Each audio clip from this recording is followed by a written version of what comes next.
नमस्कार। Quadratic equation, द्विघात समीकरण में आज हम हमारे जो शॉर्टकट मेथड है उसको आगे बढ़ाते हैं। हमने जब एक्स स्क्वायर का कोएफिशिएंट कुछ ना हो यानी कि 1 हो, वो पॉजिटिव हो या नेगेटिव हो, उसकी शॉर्टकट देखिए।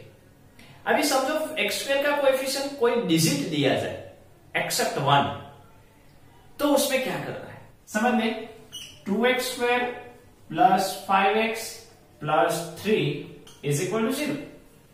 इस तरह से समझो कोई क्वाड्रेटिक इक्वेशन दिया गया है कि जिसमें एक्स स्क्वायर का कोएफिशिएंट दिया गया हो, तो उसमें क्या करना है। तो फ्रेंड्स पहले हमारे जो रेगुलर मेथड है उससे थोड़ा सा हम देख लें कि किस तरह से है। 2 और 3 का मल्टीप्लाई, 2 3 6, 6 के ऐसे फैक्टर निकालो प्लस करके 5 है। 2 3 6 के ऐसे फैक्टर प्लस करके 5 है।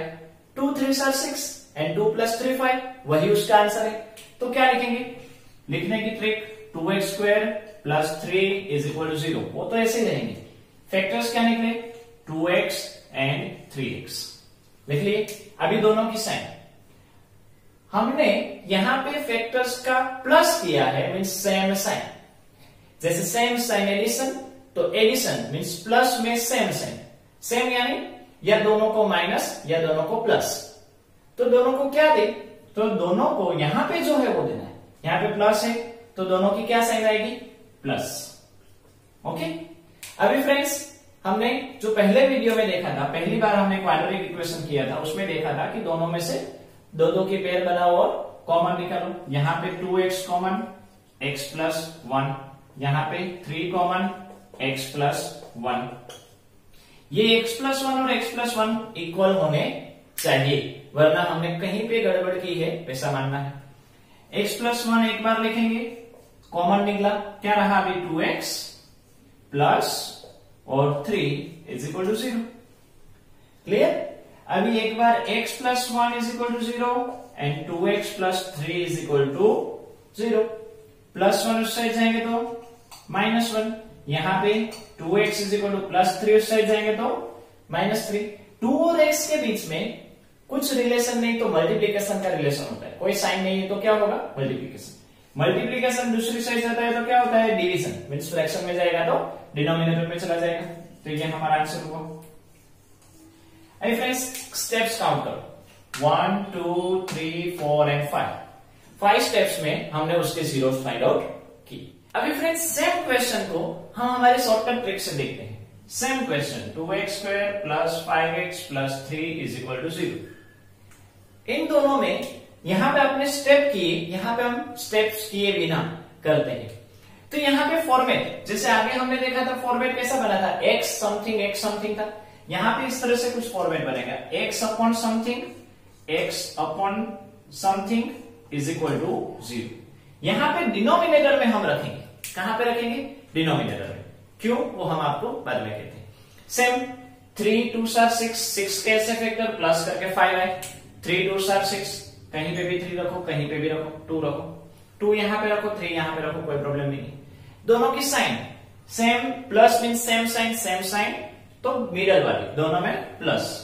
जो हमने आगे किया था वैसे यहां पे सिर्फ फ्रैक्शन फॉर्मेट है। अभी यहां पे न्यूमेरेटर में जो x है उसमें कोएफिशिएंट ज्वाइन कर देना है। मींस कोएफिशिएंट क्या है, 2, तो दोनों में 2 लगा दो। यहां पे समझो कोएफिशिएंट में 4 होता है तो ऊपर क्या लगा देते हैं, 4। बाकी का तो आगे का तो हमने जैसा किया था वही है। ओके। अभी यहां पे क्या कट हो रहा है वो देखो। समझो यहां पे कुछ कट नहीं हो रहा है तो क्या रहा 2x प्लस 3। यहां पे 2 उड़ गए तो क्या बचा x, नीचे प्लस, नीचे कुछ नहीं तो 1 तो होता है, तो 1। देखो यहां पे ये हमारा आंसर आ गया डायरेक्ट। ओके। अब इसका transpose 2x plus 3 is equal to 0, x plus 1 is equal to 0, 2x is equal to minus 3, x is equal to minus 3 upon 2 और यहां पे x is equal to minus. तो फ्रेंड्स जब इस तरह से x स्क्वायर का कोएफिशिएंट कुछ दिया जाए तब हमको यहां पे ये एक स्टेप बढ़ाना है और बाद में आंसर लिख देना है। ओके। तो आपको समझ में आ गया होगा। एक और सम करते हैं, 4x² minus x minus 5 is equal to 0। इसके फैक्टर्स निकालने हैं, तो क्या करेंगे? तो फ्रेंड्स एक्स स्क्वायर का कोएफिशिएंट समथिंग है, कुछ है एक्सेप्ट 1, तो पहले हमारा फॉर्मेट इस तरह से बन जाएगा 4 5 20, 20 के ऐसे फैक्टर माइनस करके कुछ नहीं तो 1, यहाँ पे कुछ नहीं तो 1 है, 20 के ऐसे फैक्टर माइनस करके 1 है, 5 4 20 और 5 ऐसे 4 गए तो 1, तो आंसर आया 5 and 4। ओके, अभी माइनस है मीन्स दोनों के अलग अलग साइन, दोनों के अलग अलग साइन, तो किसको क्या? मोटे को मिडल, मोटा है 5, बिगर है 5, बड़ा है 5, उसको मिडल वाले यानी माइनस, तो इसको माइनस, तो यहाँ पे क्या आएगा? प्लस। क्लियर? अभी यहां तक तो हमने आगे सीखा था, जो हम इस तरह से फॉर्मेट में कर रहे थे वही चीज है।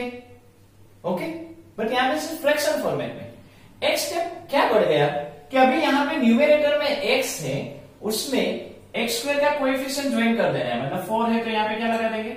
4। यहाँ पे कुछ कट नहीं हो रहा है तो क्या रहा? 4x - 5, और यहाँ पे 4 और 4 कट हो गए तो x प्लस नीचे कुछ नहीं तो 1 इज इक्वल टू 0। क्लियर? अभी 4x - 5 इज इक्वल टू 0 और x plus 1 is equal to 0, -5 से जाएंगे तो +5, और ये 4 नीचे चला जाएगा तो डिवाइड में, और यहाँ पे +1 उससे जाएगा तो माइनस। तो इस तरह से फ्रेंड्स जब एक्स स्क्वायर का कोएफिशिएंट समथिंग हो तो इजीली हो जाता है।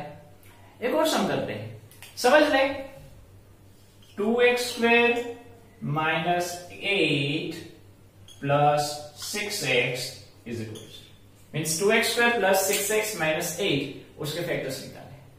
तो यहां पे 2 8s are 16, 16 के ऐसे फैक्टर माइनस करके 6 आए, same answer. 8 2s are 16 and 8 में से 2 गए तो 6x, तो यहाँ पे x something is equal to 0, 8 2s are वही उसके फैक्टर है, माइनस है तो ऑपोजिट साइन, मोटे को मिडल, मोटा है 8, मिडल में है प्लस, तो इसको प्लस, यहाँ पे आया माइनस, कोएफिशिएंट 2 तो यहाँ पे 2, यहाँ पे भी 2 रख दी।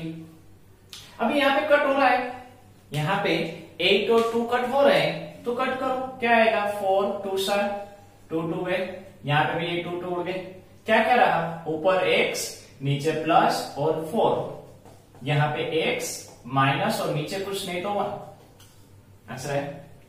अभी x + 4 उससे जाएंगे तो -4, -1 उससे जाएंगे तो +1। तो फ्रेंड्स इस तरह से हमारा आंसर इजीली आ जाता है। आपको समझ में आ गया होगा कि किस तरह से शॉर्टकट मेथड से हम 1 लाइन में आंसर ला सकते हैं। एक और सम करते हैं, समझ ले 3x² - 8 is equal to 0 is equal to 2x। 3 8s are 24, 24 के ऐसे फैक्टर निकालो, माइनस करके 2 है, 24 के ऐसे फैक्टर माइनस करके 2 है। अभी सोचो 24 किस किस के टेबल में आते हैं और किस पेयर का हम सब्ट्रैक्शन करें तो 2 आए। 6 4s are 24, 6 में से 4 गए तो 2, तो हमारा आंसर क्या आया? 6 4s are 22। तो pair x something 6 4 is equal to 0, minus है इसलिए दोनों के अलग अलग साइन, मोटे को मिडल, मोटा है 6, मिडल में है माइनस, तो माइनस यहाँ पे आया प्लस। एक्स स्क्वायर का कोएफिशिएंट 3 जो है उसको हम यहाँ पे लगा देंगे, कट हो रहा है यहाँ पे 3 2s are गए, क्या क्या रहा? x - 2, यहाँ पे कुछ कट नहीं हो रहा है तो 3x + 4, -2 से जाएंगे तो +2, और यहाँ पे 3x इज इक्वल टू +4 उससे जाएगा तो -4, और -4/3। ओके, अभी फ्रेंड्स थोड़ा सा अगर ज्यादा से ज्यादा प्रैक्टिस करने के बाद आप डायरेक्टली यहाँ पे ये स्टेप के बाद, इस स्टेप के बाद आप आंसर लिख सकते हो। कैसे? क्या रहा यहाँ पे? ऊपर तो कुछ नहीं है मीन्स x, नीचे -2, तो यहां पे आप प्रोसेस कर दो, x - 2 इज इक्वल टू 0, तो x इज इक्वल टू 2, क्योंकि -2, ये -2 अगर इक्वल के दूसरी साइड जाएगा तो क्या हो जाएगा? +2। यहाँ पे 3x + 4, ओके, तो आंसर तो x इज इक्वल टू ही कुछ लिखना है कि +4 दूसरी साइड जाएंगे तो क्या हो जाएगा? -4, यस और नो। और 3 मल्टीप्लाई में है वो दूसरी साइड जाएगा तो क्या होगा, डिवाइड। तो हो गया हमारा आंसर।